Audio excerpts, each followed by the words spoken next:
But up first, we have someone making his first visit to this show. He's someone that I was on a show with a couple of years back at Wildfire Radio down in South Jersey. He's a former NFL player with the Redskins, as they were called then, and Cowboys. We won't hold that against him. But he also played at my alma mater and was part of that great unbeaten 1994 Penn State Nittany Lions team as a defensive tackle. Brandon Noble. Hey, Brandon, how the heck are you? I'm doing well, Chet. How are you, man? I'm doing just great. As I said before the show, I know you're a very busy guy, so I appreciate you taking some time for the show here. We're going to try to cover as much as we can in our 20 minutes together. First of all, are you still coaching the defense over Downingtown East? I am. I am still the defensive coordinator. Coach Matta has not fired me yet. I love it. You know, I've been doing it for about 3 years now. When I got out of college coaching, I guess 4 or 5 years ago, maybe it was more than that. I spent maybe a year, maybe the only year that I haven't been on the football field since I was probably about 10 years old.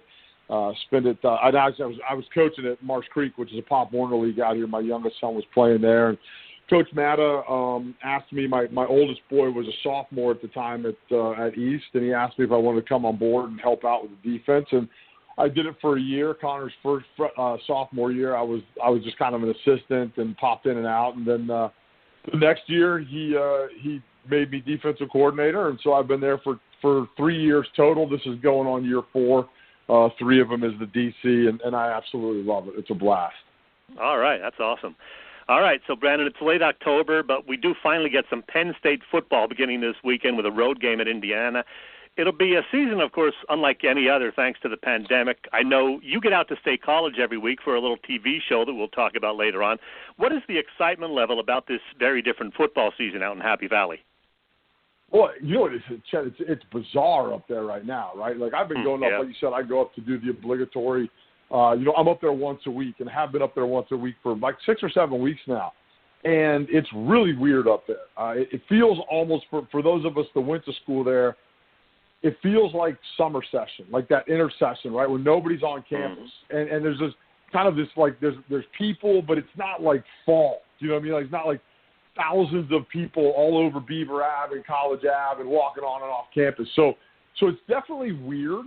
I think that's the nicest way to put it. And but I think from a fan base perspective, from just Penn Staters, you know, people that love the Nittany Lions and love Penn State football, I think that the excitement level and the excitement level and maybe, you know, the feeling of gratitude that we're actually going to have a football season this year is boiling over right now. Well, I've been at Beaver Stadium when there's been, 100,000 plus fans, and it's an amazing atmosphere. What is the latest? Are there going to be any fans allowed at all later in the season or not? As far as I know, no. No. I do not believe that we're going to get any fans. I know that they've, I think a lot of that has to do with Governor Wolf and his restrictions. So no. And if they do, I know that the initial plans when they were talking about having fans in the stands was, it was 20% or 25% or whatever it was, and it was mostly like students and then season ticket holders. I'd heard rumors that they were trying to say that the luxury boxes, the suites up there didn't count as being, there was 2 different facilities, so they could have people in there too. So, look, I do think that people, that people would love to go, but at the same time, like, I just don't think from the way that everybody is carrying on up there, I don't think they're going to let it happen. I really don't. Going to be weird seeing them play Ohio State on Halloween night in an empty stadium, isn't it? Yeah. No, I don't even know. I mean, I guess they did it for TV, right? But like when I found out they were kicking in the evening, I was like, oh man, that's terrible. Look, we used to scrimmage in Beaver Stadium in the spring or even in the summer before football, before the season started during camp. You'd have spring ball scrimmages, and it is horrible in there when it's empty. I mean, it's it's just not right. When you're used to running out there, and when I played there, it was a 97 or 106,000 or whatever it was.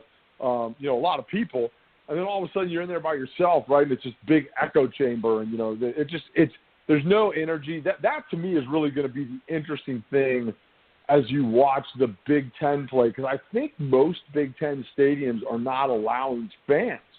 And when you watch the SEC play right now and you watch, the ACC, they're allowing some fans. Like you watch some of those schools down south, right? Like they're almost full stadiums. So, So I think it's just going to be weird to watch, or for the kids to go play. That'll be an interesting kind of thing to pay attention to over the course of the season, right? What teams are handling it the best? Because college football is emotional. They're 18 to 22-year-old kids.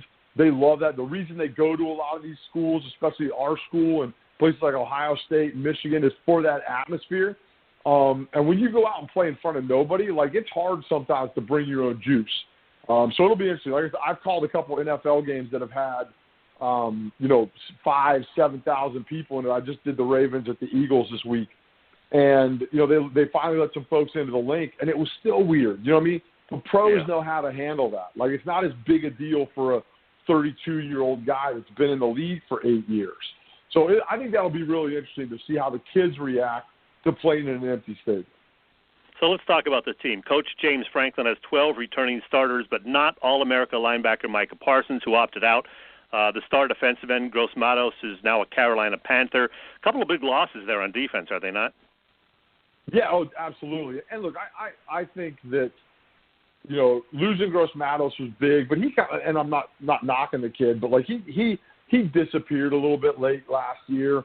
And he's having a heck of a rookie year with the Panthers. You know what I mean? Like I said, I think the big guy that you lose, right, is Micah. And the reason why, to me, two things. Number one, I 100% agree with his decision. 100%. Like, I get it. Mm-hmm. Go make your money. I'm 100% for it. I've been in that business. You got a short time to capitalize on it. I think, to me, the thing that I will miss most is that Micah Parsons, for as talented, physically gifted as he is, still had not played his best football at that position, right? You know what I mean? Like, towards the end of the year, he started becoming the dominant linebacker that you thought he would be because of what he has physically. And I really look forward to watching him play this year because we were going to get a full season of Micah playing linebacker at this ridiculous level, hopefully, and just to be able to enjoy that, watching him do it in the blue and white out there on Beaver Stadium or, wherever. And that part I'm going to miss. And look, defensively, they're going to miss him, right? I mean, that's a guy that went out and they were anticipating was going to be their big playmaker this year. And so you've lost him. I think the good thing is you've got a linebacking core that is very, very good still. There's some young guys that are going to step in and play, but you're not going to have like that superstar LeVar Arrington type guy. Yeah, I'm hearing some good things, though, about Brandon Smith, who could be a star in the making. We shall see. We got some troubling news Monday night. Running back Journey Brown, who led the team with 890 rushing yards last year, could miss the season with some sort of medical issue. Do you know any more about that? And who is there to pick up those yards? Is Noah Cain going to be the guy? Well, yeah, I think that, when you talk about that, man, obviously anything like that is scary, especially right now. You know what I mean? Like, you don't know what's going on. Right. With kind of anything, right? You hear about, how COVID can have some long-term effects on kids. And I'm not saying that he had it or I know, right? But, when you start hearing those kinds of things, you go, man. And it's the right thing to do. You know what I mean? Like for him, obviously for his health. The bad thing is obviously we'll miss the guy that I think was going to be really, really good. And maybe my favorite guy in the backfield there, coming into this season. I do think that Noah Cain is a guy that, you're going to have to really, really lean on. I think Devin Ford's in there. Look, it's a room that is very talented. And what it does, I think they got a couple of young guys too. I think there's Lee, there's another guy, Holmes, and Devin Ford. I mean, you got 4 guys in that room that are all like 4 or 5-star running backs and guys that were expected to play a role this year. So now it's just kind of next man up, right? You know what I mean? All right, Noah, here's your shot. And if you look at how they ran the ball last year with that group, right, the same thing, they had 4 talented running backs in that room. They definitely played the hot hand. They definitely gave everybody an opportunity. And so no, look, I mean, does it stink? Absolutely. I feel terrible for Journey. And it's another guy that you think, man, 2020 just robbed us of the ability to watch that kid play for us. There's also a new offensive coordinator, Kirk Ciarrocca, is that his name? And will the offense change much under him? Well, yeah. So I don't know if like me, you watched Penn State lose to Minnesota last year. And Minnesota's offense, Kirk Ciarrocca was Minnesota's offensive coordinator, and I do think that the offense is going to change a lot. Ricky Ronnie is gone. He's on to ODU. He's the head coach down there. They're not playing. He was the OC there the last couple of years. You're going to, and Ricky was more of a spread guy, right? Split the formation out wide. Even Pat Freiermuth, he was going to be out in the slot or out at the number one. Ciarrocca is going to have at Minnesota multiple tight ends in the game. He's going to play with a fullback sometimes, an H-back. It's going to be run the football, play action pass, take deep shots. I'm really, really excited to watch this offense because I think we've got a ridiculously talented tight end group with Pat Freiermuth coming back especially. And I think it'll be really neat to watch how Ciarrocca uses Freiermuth. And then the other thing, the other hire that was big is I think it's Phil Troutline, who's the new the new O-line coach. And he comes from Boston College. And so I think the combination of a run-first emphasis offense with a new offensive line coach who comes from a school that develops offensive linemen, right? BC is not known for its wide receivers or its defensive backs. It is known for offensive linemen, running backs, and quarterbacks, right? And so Troutline comes from there. He's got a great playing background. So I'm really excited to see what they're able to put together with this group. And if there's any piece of the puzzle that needs to fall into place this year, it's the offensive line. You've got Sean Clifford coming back. He does, he's got a year under his belt, but like that O-line is going to make or break the season to me. I mean, that's it. If the O-line plays better, they've got a shot to run the table in the Big Ten. And I mean that sincerely. They can beat Ohio State if the O-line plays better. They want to protect Sean Clifford, of course. What do you expect from the quarterback this year? Well, look, I think he's going to be even better. I mean, look, at the end of the day, like the guy's got a year under his belt. So now all those reads that he was a little bit, and he wasn't bad last year.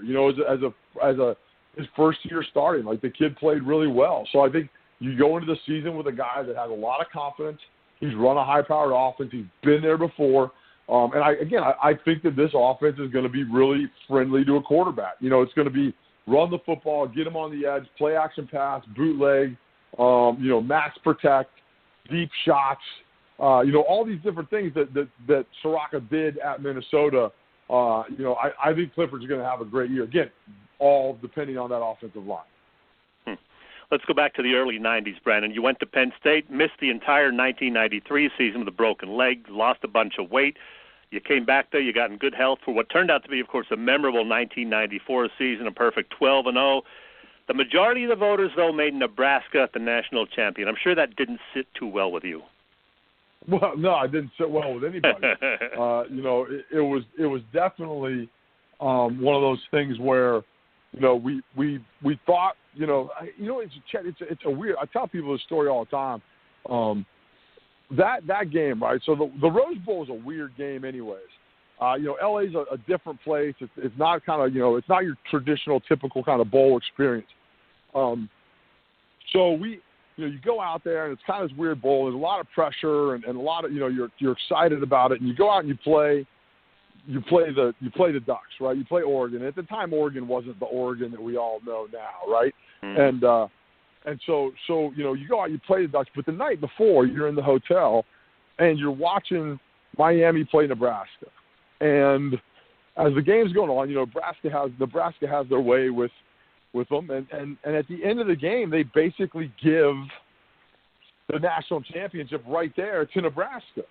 Yeah. And so we go out and we absolutely put it on the Ducks. We win the Rose Bowl, and in what should be one of those moments that you remember forever and ever, right? Like one of those like celebrations in a locker room. I mean, look, I played football for 20 years, and that was as close as I ever came to winning any sort of championship. And that was taken from me. It was something that was was kind of robbed from us. So yeah, I mean, it was definitely a it was shitty. You know what I mean? Like, at the end of the day, I hope you complete that out. But that's what it was. Yeah, as a Penn State alum, I know the feeling, believe me. Hey, I didn't realize this until yesterday, but your final game, speaking of bowl games, was the New Year's Day 1997 Fiesta Bowl, Penn State crushing Texas, and you were the defensive player of the game, I just discovered. That's a pretty nice honor. Yeah, it was. I don't think they had anybody else to give it to, though, so that's kind of I kind of joke about that, you know what I mean? But no, look, man, I had a great career at Penn State. I had an amazing time. You know, it was definitely – one of those deals where, there were some ups and downs early in my career. I redshirted, like you mentioned, I broke my leg. I kind of had to fight my way onto the field, those kinds of things. And then, to end it, as a basically almost a 3-year starter, and then go out, beating Texas in the Fiesta Bowl, getting the defensive MVP. It was pretty awesome. I mean, look, I got no complaints about my experience. My college football experience was a great one. Any special memories of Joe Paterno? Oh, man, a lot of them. I think the thing about Joe, and this, the thing with Joe is obviously, he was hard on you. And he was hard on you for a reason. And, I don't know, I thought a lot about him, obviously, over the course of my life and the things that I learned there from him, playing for him. And he really was like a father, right? So, my parents dropped me off in State College in 1992. I basically don't go home until 1997. And you kind of go through this process with Joe where, like, when you're young, he's super hard on you. They're always, every little thing is nitpicked, all the tiny little details and those things. And as you get older, and especially if you bought into the program and you're doing the right things, it slowly becomes a little bit more of a relationship, right?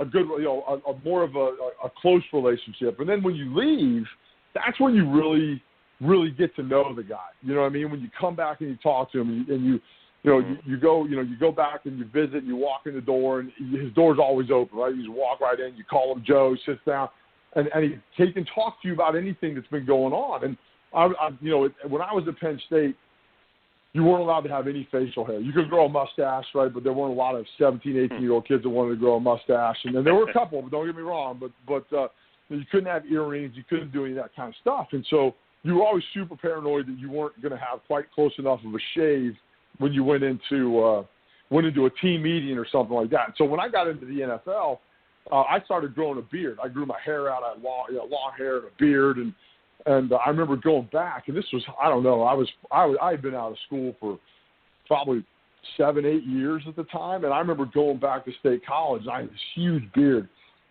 I go back into the building, and I knew that if I saw him, I was going to get in trouble, right? And at this point, I'm like 30 years old, and I knew, and so I'm literally sneaking around the building, like hiding from him, trying not to bump into him. And it wasn't that I didn't want to talk to him. I knew that he was going to yell at me. And like I'm a dad, right? I've been married for a while. Like I'm an adult. And sure as shit, I come walking around the corner, and there he is.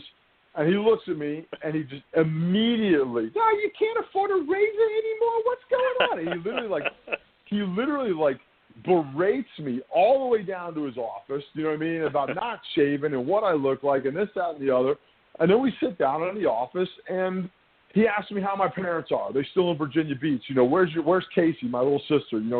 Is Barry Till still overweight? I mean, all these little tiny details that he remembered about you that were just amazing when you think about the amount of people that he coached. And what really hit me, Chet, just to finish with Joe, right, is I got to go to his funeral. And when I went to his funeral, at the time I was, late 30s, I guess, maybe give or take a year or two, mid to late 30s. I guess it was mid 30s. I don't even know how old I am right now.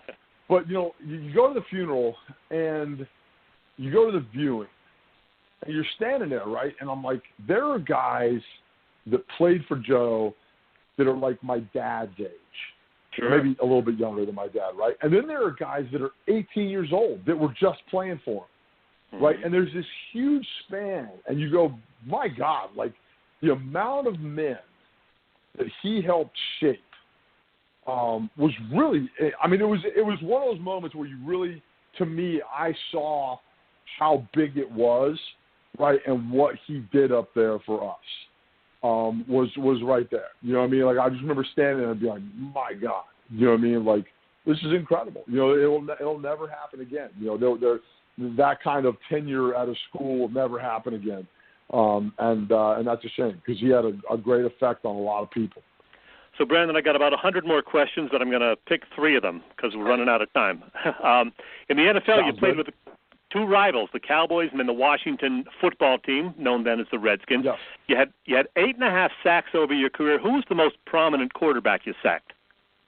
I sacked Dan Marino, which I think is pretty cool.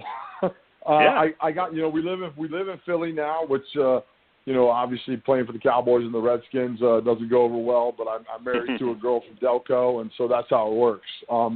But yeah, I got Dan Marino, my first year in Dallas in '99, Thanksgiving Day. I got to sack Dan Marino. That was pretty cool.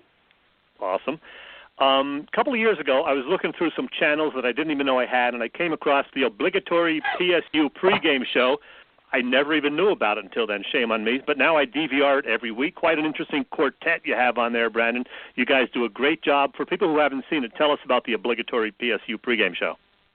Man, that's hilarious. Channels that you didn't know you had. I always joke, Yes. you know, we're on the Ocho. Do you know what I mean? Like, people are like, Yeah, I didn't know I had this channel. And that's awesome. But no, hey, look, I appreciate it. And, you know, it's a TV show. There's 4 of us.